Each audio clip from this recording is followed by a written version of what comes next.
One beautiful spring morning, a merchant loaded his donkey with bags of salt to go to the market in order to sell the salt.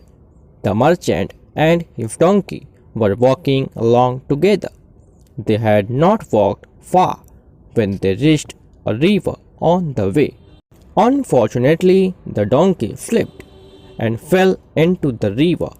As it scrambled up the bank of the river, it noticed that the bags of salt loaded on his back had become lighter.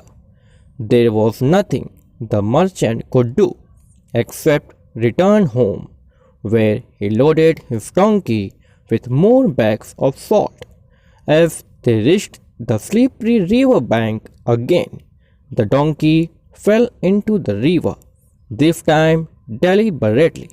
Thus the salt was wasted again. By now the merchant knew the donkey's trick. He wanted to teach the animal a lesson. As he returned home the second time with the donkey, the merchant loaded bags of sponges on its back. The duo set out on their trip to the market a third time. On reaching the river, the donkey very cleverly fell into the water again. But now, instead of the load becoming lighter, it became heavier. The merchant laughed at the donkey and said, "You foolish donkey, your trick has been discovered. You should know that you cannot fool anyone too many times."